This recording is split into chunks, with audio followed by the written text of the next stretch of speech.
Video की शुरुआत के अंदर हम एक एग्जांपल लेते हैं 6 डिवाइडेड बाय 3 इंटू 2। दो स्टूडेंट हैं जो इस एग्जांपल को सॉल्व करते हैं। एक स्टूडेंट पहले डिवाइड करता है 6 डिवाइडेड बाय 3 और फिर उसे मल्टीप्लाई कर देता है 2 से। दूसरा स्टूडेंट पहले मल्टीप्लिकेशन करता है 3 टाइम 2 6 और 6 डिवाइडेड बाय 6। तो एक स्टूडेंट का आंसर आता है 4, दूसरे का आता है 1।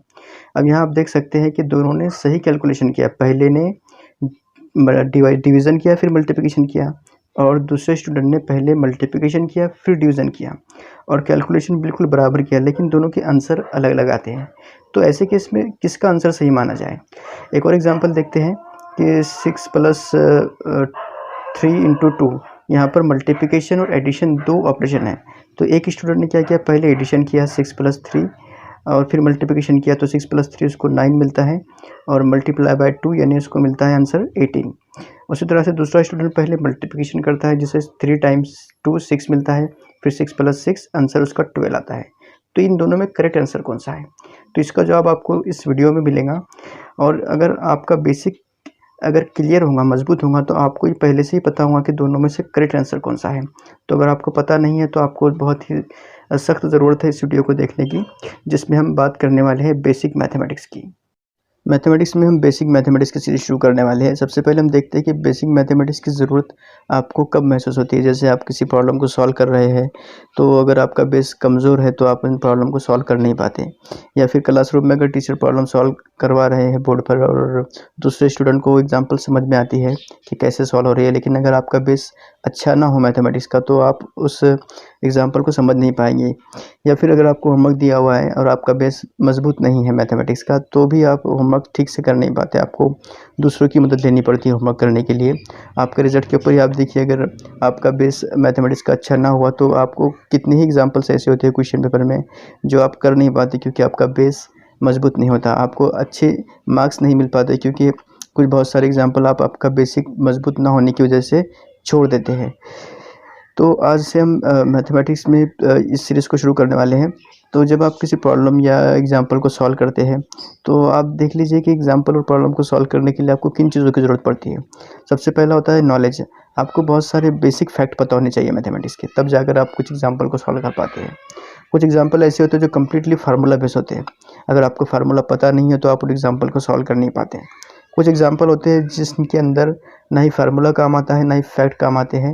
उन एग्जाम्पल्स को आपको सिर्फ एल्गोरिथम की मदद से सॉल्व करना होता है। एक पर्टिकुलर तरीका दिया होता है, अगर आपको वो तरीका मालूम नहीं है तो आप उन एग्जाम्पल्स को सॉल्व नहीं कर पाते। इसके अलावा कुछ एग्जाम्पल्स ऐसी भी होती है जो थ्योरम बेस होती है। आपको अगर मसला पता नहीं है तो आप उन एग्जाम्पल को सॉल्व नहीं कर पाते। आपको फार्मूला पता है, आपको एल्गोरिथम मालूम है, आपको कुछ बेसिक फैक्ट होते हैं मैथमेटिक्स के वो पता है, लेकिन थ्योरम्स, एक पर्टिकुलर थ्योरम्स जो उस एग्जाम्पल को सॉल्व करने के लिए दरकार है, अगर आपको वो पता नहीं है तो आप उन एग्जाम्पल को सॉल्व कर नहीं पाते। कुछ प्रॉब्लम ऐसे होते हैं जो मेथड्स के ऊपर बेस होते हैं। आपको अगर उन एग्जाम्पल को सॉल्व करने का तरीका पता नहीं है तो आप एग्जाम्पल्स को सॉल्व कर नहीं पाते। कहने का मतलब ये कि अगर आप बेसिक मैथमेटिक्स सीखना चाह रहे हैं तो इसका मतलब ये नहीं है कि आप कुछ ज़ाब्ते याद कर ले, कुछ फार्मूले याद कर लेंगे तो आपका बेस मजबूत हो जाएगा। या फिर आप कुछ फैक्ट पता होंगे आपको तो भी आपका बेस मजबूत हो जाएगा। या फिर एग्जाम्पल को सॉल्व करने का तरीका आपने समझ लिया अच्छे से, मतलब आपका बेस मजबूत हो गया। आपको मैथमेटिक्स का बेस, आपका बेस मजबूत करना है, मैथमेटिक्स का बुनियाद मजबूत करनी है। इसका मतलब ये नहीं है कि आप किसी एक ही फील्ड के अंदर आपको मेहनत करना है। आपको इन सभी बातों में मेहनत करना है, इन सभी बातों में आपको परफेक्ट होना है।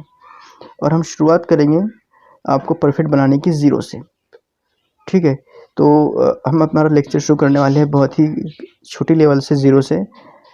तो हमारा पहला वीडियो है, तो ज़ीरो से शुरू करने वाले हैं हम। आपको पता होना चाहिए कि जब किसी नंबर के अंदर ज़ीरो को ऐड किया जाता है तो हमको वही नंबर मिलता है।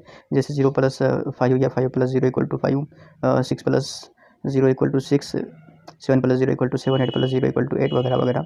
अगर हम एक्स में से 0 को माइनस करते हैं तो हमको तब भी वही नंबर मिलता है। जैसे 5 माइनस 0 हमको 5 मिलेगा, 6 minus 0 equal to 6, 7 minus 0 equal to 7, 8 minus 0 equal to 8, 9 minus 0 equal to 9 वगैरह वगैरह। इसी तरह से जब हम 0 में से एक्स को माइनस करते हैं तो हमको उस नंबर का नेगेटिव मिलता है, यानी नेगेटिव एक्स मिलता है। जैसे 0 माइनस 5 तो हमको आंसर मिलेगा -5, 0 माइनस 5 -5, 0 माइनस 9 -9, 0 माइनस 14 -14। इसके बाद नंबर आता है मल्टीप्लिकेशन का। जब हम किसी नंबर को मल्टीप्लाई करते हैं 0 से तो हमको 0 मिलता है। जैसे मिसाल के तौर पर 15 इंटू 0 0, उसी तरह से 20 इंटू 44 इंटू 0 ये भी 0 होगा, या फिर 27 इंटू 0 इंटू 44 इक्वल टू ये भी 0 होगा। यानी मल्टीप्लिकेशन के अंदर कितने भी नंबर हो, अगर उस मल्टीप्लिकेशन में एक भी 0 है तो हमको आंसर 0 मिलता है। देखिए जैसे 0 इंटू 18, अगर आप 0 को भी मल्टीप्लाई करते हैं किसी नंबर से तब भी आपको 0 मिलता है, या किसी नंबर को आप 0 से मल्टीप्लाई करें तब भी आपको 0 मिलता है। लेकिन इन्फिनिटी एक नंबर ऐसा है जिसको आप जब आप 0 से मल्टीप्लाई करते हैं तो आपको 0 नहीं मिलता, आपको एक इनडिटर्मिनेंट फॉर्म मिलता है। तो आपको ये बात याद रखनी है कि जब हम किसी फाइनाइट नंबर को 0 से मल्टीप्लाई करते हैं उसी वक्त हमको 0 मिलता है। जब हम किसी इनफाइनाइट नंबर को 0 से मल्टीप्लाई करते हैं तो उस वक्त हम 0 लिख नहीं सकते, उस वक्त एक इनडिटर्मिनेंट फॉर्म मिलता है, एक नॉट डिफाइंड फॉर्म मिलता है। इसे हम इनफाइनाइट भी नहीं कह सकते। 0 इंटू इन्फिनिटी ये ऐसा टर्म है जो बिल्कुल नामालूम है, जिसे अभी तक के मालूम नहीं किया जा सका है। इसके बाद नंबर आता है डिवीज़न का। हम किसी भी नंबर को 0 को किसी भी नंबर से जब हम डिवाइड करते हैं तो हमको 0 मिलता है। जैसे 0/15 इक्वल टू 15, 0/10 इक्वल टू 0, 0/15 0 होता है, 0/10 0 होता है, या फिर 0/xyz कोई भी नंबर है वो हमको 0 मिलता है। एक्चुअल में आप यूँ समझिए कि हम 0 को मल्टीप्लाई कर रहे हैं 1/15 से, 0 को मल्टीप्लाई कर रहे हैं 1/10 से, या फिर 0 को किसी xyz नंबर से के रेसिप्रोकल से हम मल्टीप्लाई करते हैं तब जाके हमको 0 मिलता है। तो आप ये देखिए कि 0 को मल्टीप्लाई करने से भी हमको 0 मिलता है किसी भी नंबर को, और जब हम 0 को डिवाइड करते हैं किसी भी नंबर से उस वक्त भी हमको 0 मिलता है। लेकिन जब नंबर को हम 0 से डिवाइड करें, पहले हमने क्या किया, 0 को डिवाइड किया नंबर से तो हमको 0 मिल गया। अभी नंबर को डिवाइड करेंगे 0 से तो हमको उस वक्त अनडिफाइंड टर्म मिलती है, जिसे हम मालूम नहीं कर सकते। आमतौर पे इसे इनफाइनाइट भी हम लिख लेते हैं। आपको बहुत सारी जगह पे 1/0 का मतलब इनफाइनाइट दिखा होगा, वो भी सही है। तो आप एक तो अनडिफाइंड लिखिए या फिर इनफाइनाइट लिखिए। देखिए अनडिफाइंड और इनडिटर्मिनेंट फॉर्म के अंदर दोनों में फ़र्क होता है, खैर वो हम फिर कभी देखेंगे। देखिए अगर 4 है, 4 को आपने 0 से डिवाइड किया तो आपको अनडिफाइंड टर्म मिलेंगे या फिर इनफाइनाइट मिलेगा। आपने 27 को 0 से डिवाइड किया तब भी आपको इनफाइनाइट मिलेगा। 10 को डिवाइड किया 0 से तब भी आपको, XYZ किसी भी नंबर को आप 0 से डिवाइड कीजिए तो आपको अनडिफाइंड टर्म या फिर इनफाइनाइट मिलेगा। आप इनफाइनाइट को भी अगर 0 से डिवाइड करते हैं तो तब भी आपको इनफाइनाइट मिलेगा। अब इसके बाद है कि किसी भी नंबर की पावर में अगर 0 है तो 1 मिलता है। जैसे 2 टू द पावर 0 1 होगा, 100 टू द पावर 0 ये भी 1 होगा। उसके बाद में 786 पावर 0 ये भी हमको 1 मिलेगा, या फिर e टू द पावर 0 ये भी 1 मिलता है, 5 टू द पावर 0 ये भी 1 मिलता है। लेकिन इनफाइनाइट टू द पावर 0 ये 1 नहीं होगा। इनफाइनाइट टू द पावर 0 ये इनडिटर्मिनेंट फॉर्म है। उसी तरह से 0 टू द पावर 0 ये ना तो 0 होता है और ना ही 1 होता है, ये भी एक इनडिटर्मिनेंट फॉर्म है। तो आपको ये बात याद रखना है कि किसी भी नंबर की पावर में, किसी भी फाइनाइट नॉन ज़ीरो नंबर की पावर में अगर 0 है तो उस वक्त आपको 1 लिखना है। इनफाइनाइट की पावर में 0 ये एक इनडिटर्मिनेंट फॉर्म है, 0 की पावर में 0 ये भी एक इनडिटर्मिनेंट फॉर्म है, बाकी सबको आपको 1 लिख देना है। ठीक है, इसके बाद में ये कुछ चीज़ें हैं जो हमने इस वीडियो में अभी तक क्या ऑब्जर्व की। इसके बाद हम पॉजिटिव और नेगेटिव नंबर को देखते हैं। जब हम किसी नंबर को नेगेटिव दिखाना होता है तो हम उसे लिखते हैं x लेस दैन 0।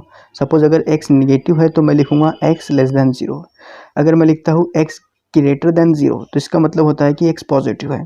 तो ये बात भी आपको याद रखना है 0 से रिलेटेड, कि अगर कोई नंबर है जो दिखाया गया है कि 0 से छोटा है तो आपको समझ लेना है कि वो नंबर निगेटिव है। अगर कोई नंबर है जिसे दिखाया गया है कि वो 0 से बड़ा है मतलब वो नंबर पॉजिटिव है। इसको नंबर लाइन पर अगर हम देखें तो 0 से जो राइट हैंड साइड पे नंबर है, 0 से राइट हैंड साइड पे 1 2 3 4 5 ये सब के सब 0 से बड़े नंबर है, तो ये सब के सब पॉजिटिव नंबर है। इसे डिफाइन करेंगे हम x ग्रेटर दैन 0, यानी हम लिख सकते हैं 1 greater than 0, 2 greater than 0, 3 greater than 0, 4 greater than 0 वगैरह वगैरह। तो जब भी किसी नंबर को पॉजिटिव दिखाना है मतलब उसे हम ग्रेटर दैन 0 दिखाएंगे। उसी तरह से 0 से जो लेफ्ट साइड में नंबर है -1, -2, -3 ये सब नंबर निगेटिव होते हैं, लेस दैन 0 से दिखाया जाता है। जैसे x लेस दैन 0 इसका मतलब है कि x निगेटिव नंबर है। यहाँ पे हम लिख सकते हैं -2 less than 0, -3 less than 0, -4 less than 0। Minus sign जब किसी नंबर के साथ लगी होती है, किसी नंबर के मल्टीपल में होती है, तो इसका मतलब है कि वो नंबर निगेटिव है, वो नंबर 0 के लेफ्ट साइड में है। कोई नंबर अगर ग्रेटर दैन 0 है, इसका मतलब है कि वो नंबर 0 से राइट साइड में है। तो ये बातें आपको याद रखनी है, खास करके ये इंटरवल वगैरह के अंदर बहुत इंपॉर्टेंट होती है कि कोई नंबर है जिसे 0 से ग्रेटर दिखाया गया है, मतलब वो 0 से राइट साइड में है। अगर नंबर 0 से ग्रेटर है, इसका मतलब वो 0 से राइट साइड में है, और नंबर अगर 0 से लेस है तो वो नंबर 0 के लेफ्ट साइड में है। तो अब हम कुछ ऐसे एक्सप्रेशन देखने वाले हैं जिनका आंसर 0 मिलता है, जैसे log 1 है, log 1 की वैल्यू 0 होती है। उसी तरह से ट्रिग्नोमेट्री में अगर हम देखें तो sin 0, sin 180, tan 0, tan 180, या फिर cos 90, cos 27, ये सब के सब 0 होते हैं।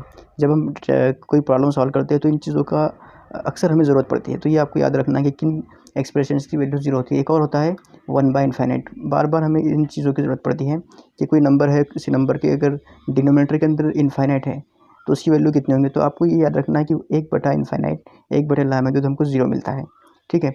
इसके बाद में अब हम कुछ इंडिटरमिनेट फॉर्म देखते हैं, जैसे 0/0, infinite by infinite, infinite minus infinite, infinite into 0, या फिर 0 into infinite, 0 to the power 0, 1 to the power infinite, इनफाइनाइट टू द पावर 0। ये 7 इनडिटरमिनेट फॉर्म होते हैं जो आपको बहुत अहम, जिनकी अहमियत आपको लिमिट चैप्टर जब शुरू होगा 11th में या 12 के अंदर, तो उस वक्त आपको महसूस होंगी।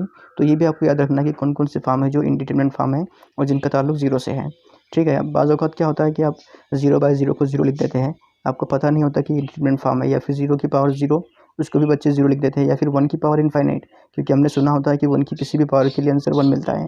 तो आपको ये याद रखना है कि 1 की पावर इनफाइनाइट ये भी इनडिटरमिनेट फॉर्म है। या फिर 0 और इनफाइनाइट को जब मल्टीप्लाई किया जाता है तो हमको 0 नहीं मिलता, 0 और इनफाइनाइट को मल्टीप्लाई करके एक इनडिटरमिनेट फॉर्म मिलता है जो कि नामालूम है, ठीक है। इसके बाद 1 की बात करेंगे, तो 1 के अंदर भी वही है, जब हम किसी नंबर को 1 से मल्टीप्लाई करते हैं तो हमको वही नंबर मिलता है, जैसे 15 इंटू 1 15 मिलेगा। या फिर अगर मैं लिखता हूँ 27 into 7 to the power 0, 7 to the power 0, 7 finite number है, 7 की पावर में 0 है, मतलब कितना, 7 की पावर में 0 है मतलब 1 मिलेगा हमको, यानी 27 इंटू 7 टू द पावर 0 ये होगा 27 इंटू 1, क्योंकि 7 टू द पावर 0 1 होता है। तो इस तरह हमको ये मिलेगा 27। इसी तरह से देखिए 14 इंटू 1, ये तो 14 मिलेगा, ये सबको पता है। आपको ये सब मालूम होना चाहिए कि किसी भी नंबर को, किसी भी एक्सप्रेशन को जब हम 1 से मल्टीप्लाई करते हैं तो हमको वही एक्सप्रेशन मिलता है, या फिर उस एक्सप्रेशन में कोई चेंज नहीं होता। एक और है 135, 135 को जब 1 से मल्टीप्लाई करते हैं तो हमको 135 मिलेगा। खैर, इसके बाद में एक होता है कि जब हम किसी नंबर को 1 से डिवाइड करते हैं, या जब किसी नंबर के डिनोमिनेटर में हमको 1 मिल जाता है, तो हमको सॉल्व करने के बाद वो नंबर एज इट इज़ मिलता है। जैसे अगर मैं 24/1 लिखूँ तो इसका मतलब होता है 24, और 45 को अगर मैं 1 से डिवाइड करूँ तो मुझे 45 मिलेगा, या फिर 100 को 1 से डिवाइड करूँगा तो 100 मिलेगा। यानी किसी भी नंबर को आप 1 से डिवाइड करो तो आपको वही नंबर मिलता है, ये बात आपको याद रखनी है। इसके बाद जब किसी नंबर के पावर में अगर 1 होता है, किसी भी नंबर के पावर में अगर 1 है, तब भी हमको वही नंबर मिलता है। जैसे 2 टू द पावर 1 ये हमको 2 मिलेगा, 100 टू द पावर 1 ये भी हमको 100 मिलेगा, 786 टू द पावर 1 ये भी हमको वही नंबर मिलेगा, 786। इसके बाद e टू द पावर 1 ये भी e मिलेगा, पाई टू द पावर 1 ये भी पाई मिलेगा। खैर, ये आपको याद रखना है कि किसी भी नंबर को 1 से मल्टीप्लाई करो तो वही नंबर मिलता है, 1 से डिवाइड करो तो भी नंबर में कोई चेंज नहीं होता। अगर नंबर की पावर में भी अगर हम 1 रखते हैं तो हमको वही नंबर मिलता है। इसके बाद कुछ हिडन टर्म्स हम देखते हैं, जैसे ए बी, अगर आपने बहुत जगह देखा होगा किसी भी एग्जांपल्स के अंदर a b x y z p q r इस तरह से लिखा होता है। तो अगर आपको कहीं पर ए बी दिखता है तो यहाँ पर आपको समझ लेना है कि ए और बी दोनों के दरमियान में मल्टीप्लिकेशन का साइन हाइड है, मतलब इसको मैं लिख सकता हूँ ए इंटू बी, ठीक है। जैसे अगर लिखा हुआ है 5BC, तो 5BC का मतलब है 5 इंटू बी इंटू सी, ठीक है। यानी 5B और C तीनों के दरमियान में मल्टीप्लिकेशन का साइन है, ठीक है। इसके बाद में अगर आपको A इंटू ब्रैकेट B लिखा हुआ दिखता है कहीं पर, तो इसका मतलब भी होता है कि A और B दोनों के दरमियान में मल्टीप्लिकेशन का साइन है। ब्रैकेट है, ब्रैकेट के बाहर कोई भी साइन आपको नज़र नहीं आ रहा, लेकिन यहाँ पर हिडन है ये मल्टीप्लिकेशन का साइन। तो ये आपको याद रखना है कि XYZ अगर हो, या फिर 5X हो, या फिर A इंटू ब्रैकेट B हो, इस तरह के एक्सप्रेशन है जिनके दरमियान में कोई साइन नहीं है, तो इसका मतलब होता है कि उन दोनों के दरमियान में मल्टीप्लिकेशन का साइन है। जैसे A into bracket B plus C, तो यहाँ पर A और ब्रैकेट इन दोनों के दरमियान में मल्टीप्लिकेशन का साइन है। यानी अब इन दोनों को मल्टीप्लाई करना है। अच्छा ठीक है, और देखते हैं हम, जैसे नेगेटिव एक्स है। नेगेटिव एक्स का मतलब ये होता है कि एक्स के साथ में माइनस का साइन है, लेकिन अगर अकेला एक्स लिखा हुआ है तो अकेला एक्स है जिसके साथ में माइनस का साइन नहीं है, यानी ऐसा नंबर जिसके साथ में कोई साइन नहीं होता है तो उस नंबर के साथ में प्लस का साइन हाइड होता है, उसके साथ में प्रेजेंट होता है हमेशा। किसी भी नंबर के साथ में हमेशा प्लस साइन प्रेजेंट होता है अगर वहाँ पर माइनस नहीं है तो। ये बात भी आपको याद रखना है, इसका भी बहुत इंपॉर्टेंट रोल होता है जब हम बहुत सारे एग्जाम्पल्स को सॉल्व करते हैं। इसके बाद आप देखिए कि जैसे 2b लिखा हुआ है, तो अभी हमने देखा कि 2b का मतलब होगा 2 इंटू बी, ठीक है, 2 टाइम्स बी। तो 2 टाइम्स बी, या फिर इसे अगर हम एडिशन में लिखना चाहें तो हम लिख सकते हैं बी प्लस बी, ठीक है। जैसे अगर यहाँ पे लिखा हुआ है 5x, तो 5x को हम लिखेंगे मल्टीप्लिकेशन में 5 इंटू एक्स, 5 और x के दरमियान में मल्टीप्लिकेशन का साइन है। लेकिन 5x को हम और लिख सकते हैं इस तरह से, x प्लस एक्स, ये 3x हो गए, प्लस एक्स, यानी x को 5 बार जमा कर देना है, तब जाके भी हमको 5x मिलता है। इसी तरह से अगर मेरे को 100 मुझे लिखना है, 100 p लिखना है, तो मैं इसे लिख सकता हूँ 100 इंटू पी, या फिर इसे आप लिख सकते हैं p plus P plus P plus P. आप इसे 100 टाइम इसी तरह से ऐड करते जाइए, 100 टाइम्स प्लस p, तब जाके भी आपको 100p मिलेगा। तो यहाँ पर आपको एक रिलेशन समझ लेना चाहिए कि 2x का मतलब 2 इंटू एक्स भी होता है और 2x का मतलब x प्लस एक्स भी होता है। तो यहाँ आपको कंफ्यूज नहीं होना है। बाज़ दफ़े क्या होता है कि आपको 5x का मतलब कुछ एग्जांपल के अंदर 5x का मतलब आपको 5 इंटू एक्स से लेना होता है एग्जांपल के मुताबिक, और कुछ जगह पर आपको 5x का मतलब x plus x plus x plus x plus x इस तरह से आपको लिखना होता है।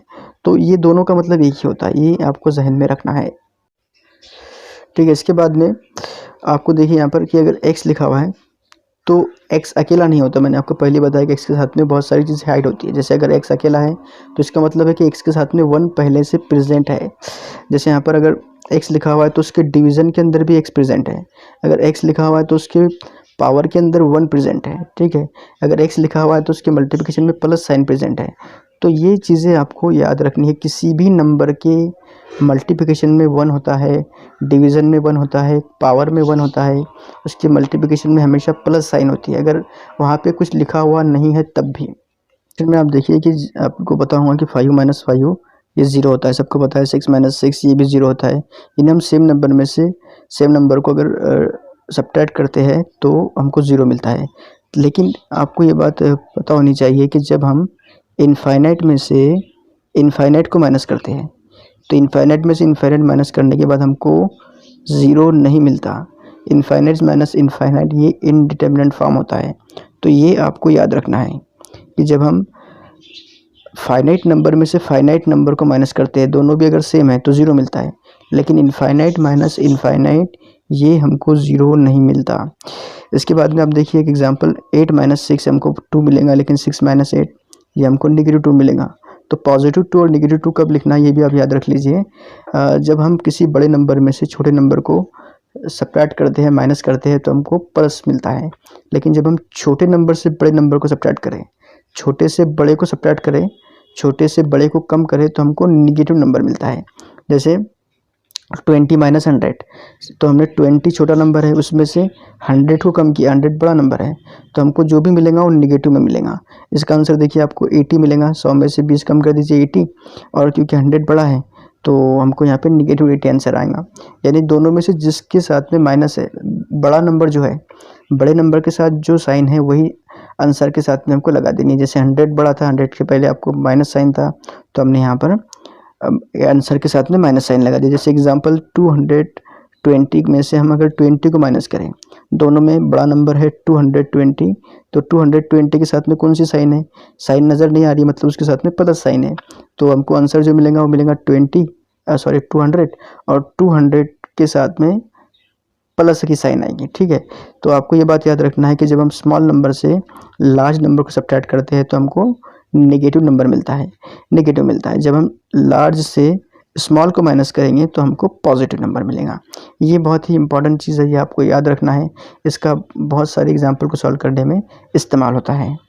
चलिए अब मल्टीप्लिकेशन की बात करते हैं, मल्टीप्लिकेशन ऑफ साइंस की बात। जैसे अगर दो सिंबल है, दो नंबर है, दोनों पॉजिटिव है तो उनका मल्टीप्लिकेशन भी पॉजिटिव होगा।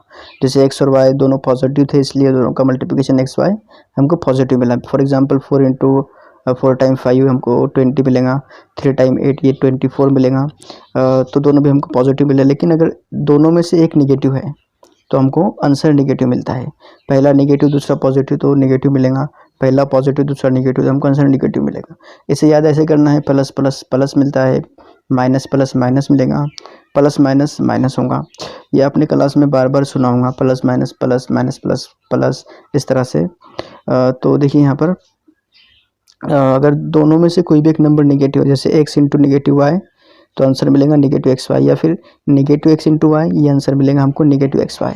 For example negative 4 into 5 answer मिलेगा 20, लेकिन निगेटिव 20, ठीक है। जैसे यहाँ पर 3 इंटू निगेटिव 8 तो 3 टाइम्स 8 24 होगा, और दोनों में से एक माइनस है इसलिए निगेटिव 24 आंसर होगा।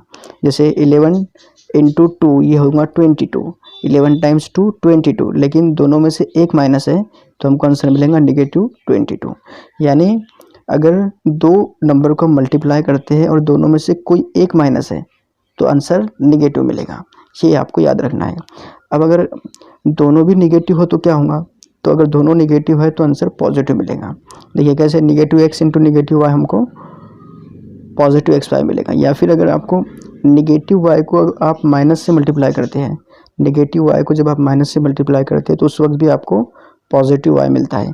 यानी आपको याद रखना है minus minus plus, minus minus plus, ये आपको याद रखना है। For example negative 4 into negative 5 तो 4 टाइम 5 तो आपको 20 मिलेगा, और माइनस माइनस प्लस होगा यानी आंसर होगा प्लस 20। देखिए निगेटिव 3 इंटू निगेटिव 8 तो 3 टाइम 8 ये होगा 24, और माइनस माइनस प्लस हो जाएगा। 11 टाइम्स 2 यानी ये हमको मिलेगा 22, और साइन दोनों दो माइनस यहाँ पे तो माइनस माइनस हमको प्लस मिलेगा। तो आपको क्या याद रखना है यहाँ पे, साइन के ताल्लुक से मल्टीप्लिकेशन में अगर दो प्लस है तो हमको प्लस मिलता है, दो माइनस है तो हमको प्लस मिलता है। दोनों अगर एक जैसे है तो प्लस मिलता है, ठीक है। अगर दोनों अलग अलग है, एक माइनस एक प्लस एक माइनस, तो हमको माइनस लिखना है। यानी अगर दोनों की बात मिलती जुलती है तो प्लस लिखना है, दोनों की बात अगर नहीं मिलती है तो हमको माइनस लिखना है। तो देखिए यहाँ पर एक और एग्जांपल देखते हैं, जैसे 4 माइनस निगेटिव 5 तो 4 माइनस निगेटिव 5 को हम जब सॉल्व करेंगे तो 4 एज इट इज़ होगा, लेकिन यहाँ पे दो माइनस है, दोनों मल्टीप्लिकेशन में है तो माइनस माइनस प्लस हो जाएगा, और फिर प्लस 5। इस तरह से हम इसे सॉल्व करेंगे, आंसर आएगा 9। एक और एग्जांपल देखिए 3 माइनस निगेटिव 11 तो 3 एज इट इज़ होगा, और माइनस माइनस प्लस होगा यानी यहाँ पे प्लस लिखना है, और 11 एज इट इज़ तो 3 माइनस निगेटिव 11 बन जाएगा 3 प्लस 11 यानी ये हो जाएगा 14। एक सिंपली मैं लिख देता हूँ यहाँ पर x minus negative y, x minus negative y में x एज इट इज़, और ये माइनस माइनस प्लस होगा, और y एज इट इज़। तो आप इससे समझ लीजिए कि आपको माइनस को किस तरह से हैंडल करना है। किसी एग्जांपल के अंदर अगर माइनस माइनस साथ में आ जाते हैं तो आपको माइनस माइनस को प्लस कर देना है, या फिर उसका जो काम होता है वो प्लस हो जाना होता है। अच्छा, इसके बाद में आप और एग्जांपल देखिए, जैसे 7 प्लस निगेटिव 5, 7 प्लस निगेटिव 5 में आप देखिए 7 एज इट इज़ होगा, लेकिन यहाँ पर प्लस माइनस दोनों साथ में हैं, प्लस और माइनस दोनों को मल्टीप्लाई करना है, एक प्लस है एक माइनस है, तो हम देख सकते हैं कि प्लस माइनस हमको माइनस मिलता है, तो यहाँ पे होगा 7 माइनस 5 और उसका आंसर होगा 2। या फिर 7 माइनस निगेटिव 5 तो 7 माइनस निगेटिव 5 में 7 माइनस माइनस प्लस 5 यानी इसका आंसर होगा 12। तो ये आपको याद रखना है। देखिए मैं फिर से एक बार रिकॉल कर देता हूँ कि निगेटिव एक्स को अगर मैं निगेटिव एक्स से ही मल्टीप्लाई करूँ, या फिर निगेटिव एक्स का ब्रैकेट स्क्वायर अगर लेता हूँ तो इसका मतलब होता है negative x into negative x, मुझे मिलेगा एक्स स्क्वायर। या फिर निगेटिव 5 का स्क्वायर अगर लेता हूँ तो निगेटिव 5 इंटू निगेटिव 5, यहाँ पे दो माइनस है और माइनस माइनस हमको प्लस मिल जाएगा 25। ठीक है, ये तो डबल साइन की बात थी। Double plus plus, double minus minus, single minus minus, single minus minus होता है, आपको पता है। लेकिन अगर 3 साइन है तो ट्रिपल प्लस के लिए आपको प्लस याद रखना है, ट्रिपल माइनस अगर है तो आपको माइनस लिखना है। अगर 3 सिंबल में 2 सिंबल माइनस है, 1 प्लस है, तो तब भी आपको प्लस लिखना है। 3 सिंबल में 2 प्लस और 1 माइनस है तो आपको माइनस लिखना है। तो देखिए पहले जो 2 है वो आपको सिर्फ वही याद रखना है 3 सिंबल में, बाकी के 2 जो है वो तो हमारा पहला ही लॉजिक है कि डबल माइनस का मतलब प्लस होता है, सिंगल माइनस का मतलब माइनस होता है। तो इसके भी कुछ एग्जांपल देख लेते हैं। जैसे हमको लिखना है negative x cube. Negative x cube का मतलब होता है कि हमको नेगेटिव एक्स को नेगेटिव एक्स से ही मल्टीप्लाई करना है 3 बार। जैसे negative x 1, negative x 2, negative x 3। हमने नेगेटिव एक्स को उसी नंबर से 2 बार मल्टीप्लाई किया। तो यहाँ पर देखिए 3 बार माइनस के साइन है, तो 3 बार माइनस का साइन मतलब होता है माइनस, और एक्स को हमने जब एक्स से 3 बार मल्टीप्लाई किया तो हमको एक्स क्यूब मिल गया। एक और एग्जांपल देखिए, नेगेटिव 2 ब्रैकेट क्यूब। तो इसका आंसर होगा negative 2 into negative 2 into negative 2 is equal to negative 8। 2 times 2 4 होगा और 4 टाइम्स 2 8, और माइनस का साइन 3 बार है इसलिए नेगेटिव साइन हमने यहाँ पर यूज़ किया।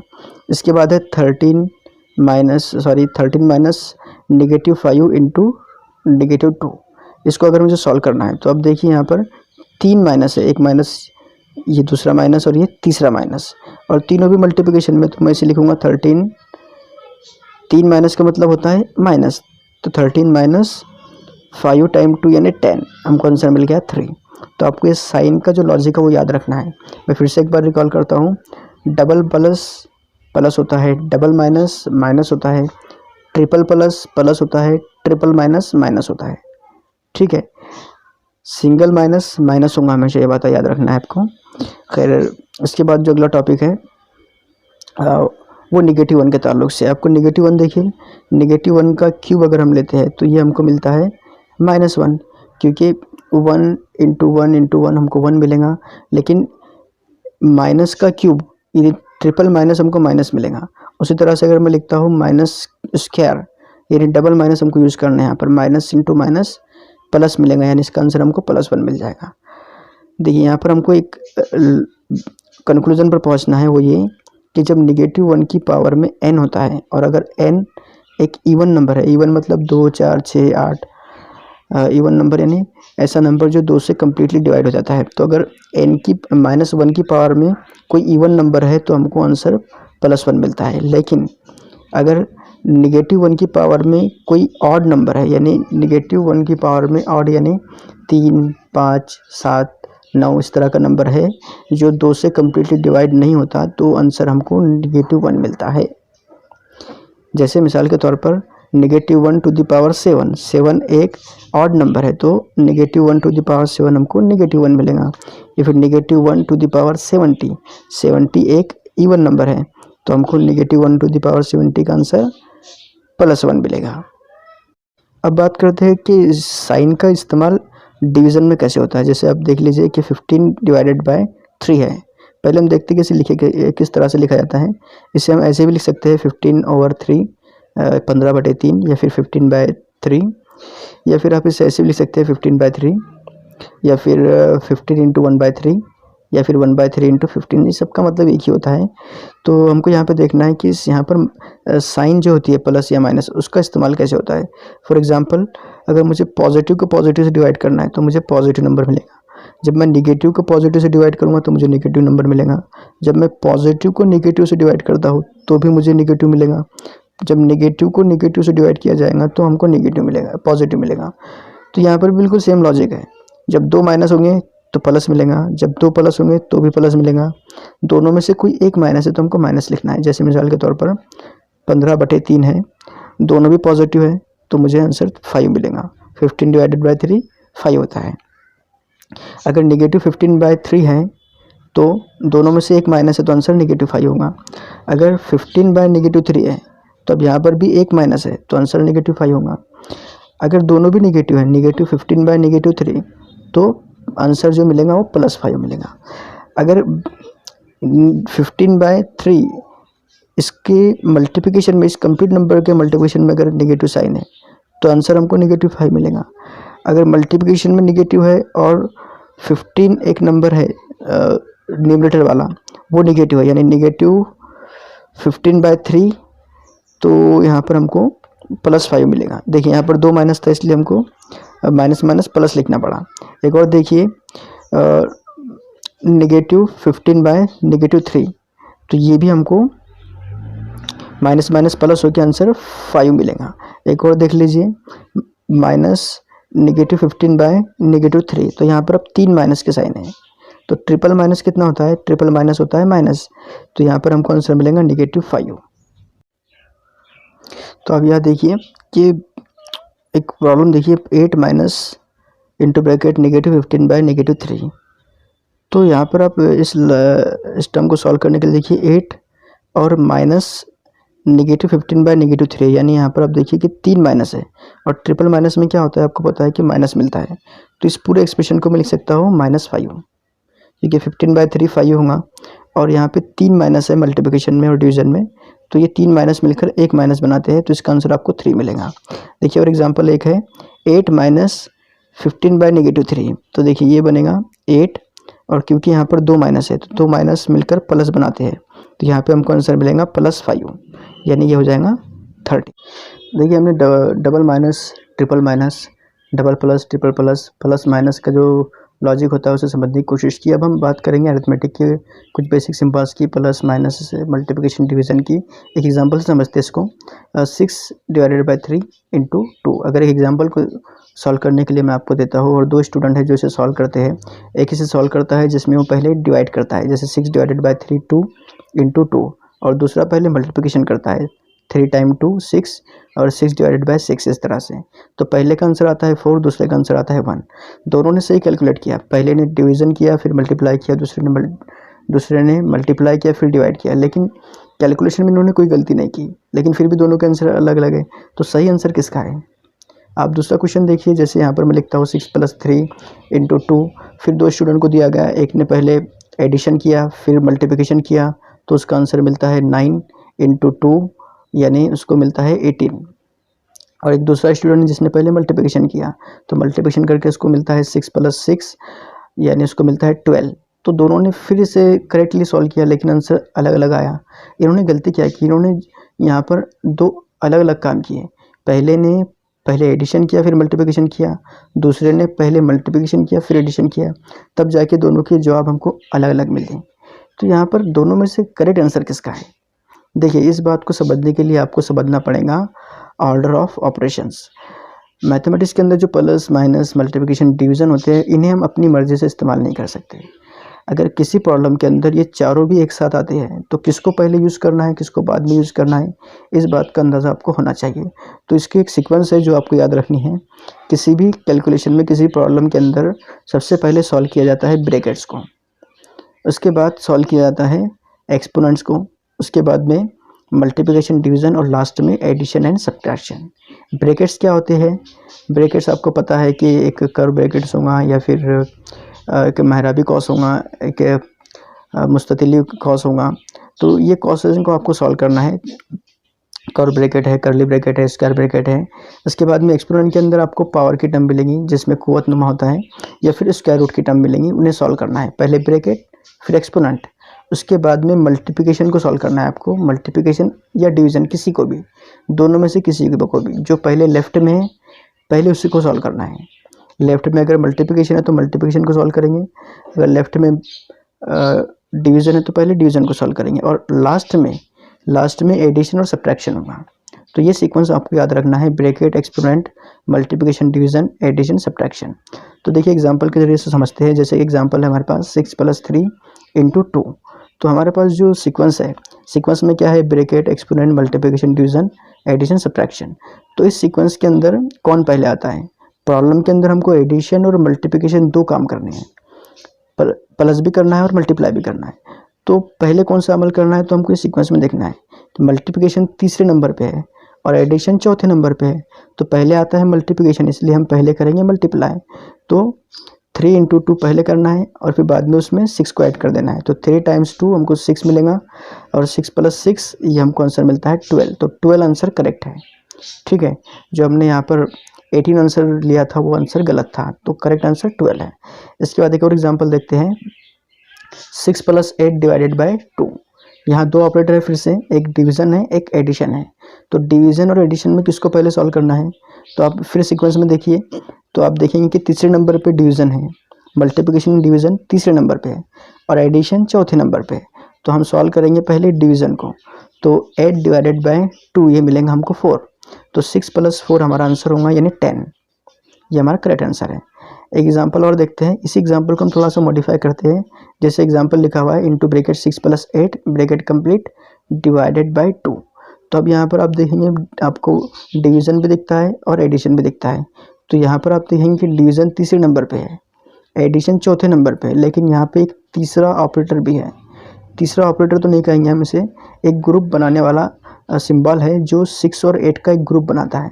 तो आपको पहले ब्रैकेट को सॉल्व करना है, क्योंकि ब्रैकेट सबसे पहले नंबर पे है। तो ब्रैकेट के अंदर क्या है हमें इससे कोई मतलब नहीं, पहले हमको ब्रैकेट सॉल्व करना है। ब्रैकेट के अंदर आने वाली टर्म अगर सबसे आखिर की है तब भी हमको पहले ब्रैकेट को ही सॉल्व करना है। तो ब्रैकेट को सॉल्व करके हमको कितना मिलेगा, 6 + 8 यानी 14, और फिर डिवाइड करेंगे 2 से, तो हमको 14/2 ये मिलेगा 7। ठीक है, एक और एग्जांपल देखिए, 6 × 5 - 2। यहाँ पर देखिए एक मल्टीप्लिकेशन है और ब्रैकेट है और माइनस की साइन है यानी सब्ट्रैक्शन है।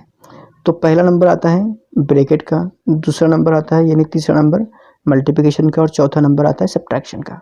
तो पहले हम ब्रैकेट सॉल्व करेंगे तो हमको मिलेगा ब्रैकेट के अंदर 5 - 2 यानी 3, तो 6 × 3 इस तरह से हमको अगली स्टेप में मिलता है, और 6 × 3 का मतलब होता है 80। आपको समझ में आ रहा होगा कि हमको प्रॉब्लम को किस तरह से सॉल्व करना है। जैसे एक और एग्जांपल देखिए कि 2 × 7 × 5²। अब यहाँ पर मल्टीप्लिकेशन भी है, एडिशन भी है, दो ऑपरेटर हैं। तो पहले हम मल्टीप्लाई करेंगे फिर हम ऐड करेंगे। तो मल्टीप्लाई और एडिशन से पहले यहाँ पर एक्सपोनेंट है, ब्रैकेट, एक्सपोनेंट, मल्टीप्लिकेशन, डिवीजन और एडिशन सब्ट्रैक्शन। तो सबसे पहले हमको एक्सपोनेंट को सॉल्व करना होगा। एक्सपोनेंट कौन सा है, 5², यानी हमें 5² का आंसर 25 पहले सॉल्व कर लेना है, उसके बाद बाकी के ऑपरेटर्स। अब जो अगली स्टेप मिलती है वो है 2 × 7 + 25। तो इसके अंदर पहला नंबर आएगा मल्टीप्लिकेशन का, यानी 2 × 7 हमको मिलेगा 14, फिर प्लस 25, और इसे सॉल्व करके हमको मिलेगा 39। तो आपको सीक्वेंस याद रखना है, bracket, exponent, multiplication, division, addition, subtraction. एक और एग्जांपल देखिए, 5 + 8 या फिर 8 + 5 - 4 × 3। क्या नंबर है, किसका नंबर पहला होगा, तो पहला नंबर होगा ब्रैकेट का। ब्रैकेट में है 8 + 5 यानी 13 मिलेगा हमको, बाकी टर्म एज इट इज़ -4 × 3। अब अगली स्टेप के अंदर सब्ट्रैक्शन और मल्टीप्लिकेशन है। तो पहला काम कौन सा होगा हमारा, पहला काम होगा मल्टीप्लाई करने का। तो 13 - 4 × 3 यानी 13 - 12, और लास्ट में सब्ट्रैक्शन यानी 1, 13 - 12 1।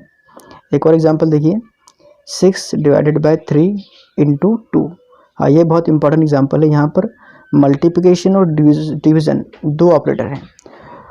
तो आप देखिए कि मल्टीप्लिकेशन और डिवीज़न दोनों भी तीसरे नंबर पे आते हैं। तो पहले किसे सॉल्व करना है, तो हमने यहाँ पे पहले बता दिया कि लेफ़्ट टू राइट सॉल्व करना है। जो पहले लेफ़्ट में है पहले उसे सॉल्व करेंगे, और जो राइट में उसे फिर बाद में सॉल्व करना है। जैसे लेफ़्ट में है डिवीज़न, 6 ÷ 3 ये लेफ़्ट में है, तो पहले हम 6 को डिवाइड करेंगे 3 से, जिसका आंसर आएगा 2, और फिर मल्टीप्लाई करेंगे, और इस तरह से हमारा आंसर आएगा 2 × 2 यानी 4। एक और एग्जांपल देखिए, 9 + 5 ÷ 2 - 3। अभी यहाँ पर आपको दो ऑपरेटर नज़र आ रहे होंगे, एडिशन और सब्ट्रैक्शन, दोनों क्लियर नज़र आ रहे होंगे। इसके साथ साथ आपको डिवीज़न भी दिख रहा होगा। 9 + 5 को आपको 2 से डिवाइड करना है। तो जो हमारे पास में सीक्वेंस है उसके अंदर पहले है ब्रैकेट, फिर एक्सपोनेंट, फिर मल्टीप्लिकेशन, डिवीज़न और फिर एडिशन। अगर हम इसके हिसाब से चले तो हमको सबसे पहले यहाँ पर डिवीज़न करना होगा, क्योंकि डिवीज़न तीसरे नंबर पे है, और चौथे नंबर पर है एडिशन और सब्ट्रैक्शन। लेकिन यहाँ पर एक और टर्म है जो आपको नज़र नहीं आ रही। देखिए यहाँ पर 9 + 5 जो है, भले ही यहाँ पर कोई ब्रैकेट दिया हुआ नहीं है, लेकिन 9 + 5 ये एक अपना अलग से ग्रुप बनाते हैं, और ये ग्रुप कम्प्लीटली ग्रुप को हमको 2 से डिवाइड करना है। 9 + 5 का जो ग्रुप है उसे हमें 2 से डिवाइड करना है।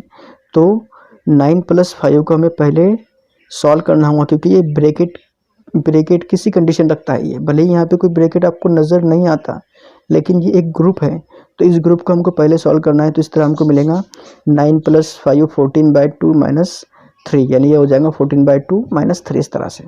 अब हम डिवाइड कर सकते हैं, तो डिवाइड करने के बाद हमको मिलेगा 7 - 3, 14 ÷ 2 यानी 7, और फिर -3 यानी आंसर आएगा 4। तो ये बात आपको थोड़ा अच्छे से समझ लेना है कि ब्रैकेट यहाँ पे दिया हुआ नहीं था, लेकिन हमने जो ग्रुप था 9 + 5 का उसे पहले सॉल्व किया। ठीक है, इसके बाद एक और एग्जांपल देखते हैं। एग्जांपल थोड़ी बड़ी है, लेकिन आपको सीक्वेंस को याद रखकर, सीक्वेंस को ध्यान में रखकर सॉल्व करना है। सबसे पहले किसका नंबर आता है? सबसे पहले नंबर आता है ब्रैकेट का। ब्रैकेट के अंदर भी कर्व ब्रैकेट जो होता है उसका नंबर आता है। तो पहले हमें इस ब्रैकेट को सॉल्व करना है जिसमें 5 + 2 × 3 है। तो ब्रैकेट के अंदर भी, ब्रैकेट में प्लस और मल्टीप्लिकेशन, प्लस और एडिशन और मल्टीप्लिकेशन 2 ऑपरेटर एक साथ में आ गए। तो यहाँ पर फिर अब यहाँ पर सीक्वेंस यूज़ करेंगे दोबारा। तो पहले हमको 2 × 3 सॉल्व करना होगा। 2 × 3 यानी 6 आएगा आंसर इसका, और बाकी टर्म एज इट इज़। ठीक है, बाकी टर्म हमने एज इट इज़ लिख दिया। क्या किया हमने यहाँ पर, जो कर्व ब्रैकेट था उसको सॉल्व किया, उसके अंदर पहले मल्टीप्लिकेशन को किया। अब क्या करेंगे, अब कर्व ब्रैकेट को कम्प्लीटली सॉल्व कर लेंगे। यहाँ पर 5 + 6 ये हो जाएगा 11, बाकी टर्म एज इट इज़। ठीक है, अब देखिए यहाँ पे बचता क्या है, यहाँ पे बचता है स्क्वायर ब्रैकेट। हमको ये पूरे स्क्वायर ब्रैकेट को सॉल्व करना है।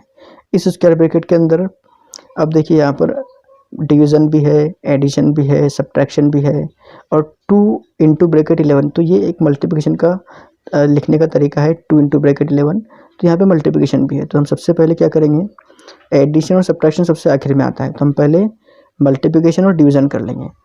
मल्टीप्लिकेशन में क्या होगा, 2 × 11 मिलेगा 22, और 15 / 3 ये मिलेगा 5, और बाकी टर्म एज इट इज़। ठीक है, तो 8 + 22 - 5 / 3। अब हम स्क्वायर ब्रैकेट को सॉल्व करेंगे। तो स्क्वायर ब्रैकेट को सॉल्व करके कितना मिलेगा, 8 + 22 ये हो जाएगा 30, 30 - 5 25, तो स्क्वायर ब्रैकेट मिलेगा हमको 25, और डिवाइडेड बाय 5, तो 25 / 5 हमको मिलेगा 5। ये एग्जाम्पल सॉल्व हो गई। अब देखिए अगला एग्जाम्पल, 3 + 3 / 7 - 8 3 + 3 × 7 - 8 / 2 + 20 × 2। तो यहाँ पर हम सबसे पहले कौन सा ऑपरेशन करने वाले हैं, सबसे पहले हम मल्टीप्लिकेशन करेंगे, डिवीज़न करेंगे और फिर मल्टीप्लिकेशन करेंगे। आप इसके सीक्वेंस आगे पीछे भी रख सकते हैं, क्योंकि यहाँ पर कोई प्रॉब्लम नहीं है। अगर आगे पीछे भी सॉल्व करें तो यहाँ पे 3 × 7 21 मिलेगा, 8 / 2 4 मिलेगा, 20 × 2 ये मिलेगा 40। बाकी सब जैसे कि वैसा 3 + 21 - 4 + 14, और इसे आप डायरेक्ट सॉल्व कर सकते हैं, आपको आंसर मिलेगा 60। तो इस तरह से आपको ऑर्डर ऑफ ऑपरेशन का यूज़ करना है। तो यहाँ पर हमारा ये वीडियो हम स्टॉप करते हैं। तो ऑर्डर ऑफ ऑपरेशंस के बाद में अगली वीडियो में इंशाल्लाह हम एक्सपोनेंट्स की बात करने वाले हैं, कुव्वत नुमा की बात करेंगे। सो अगर आपने अभी तक के हमारे चैनल को सब्सक्राइब नहीं किया है तो please subscribe our channel, and thanks for watching.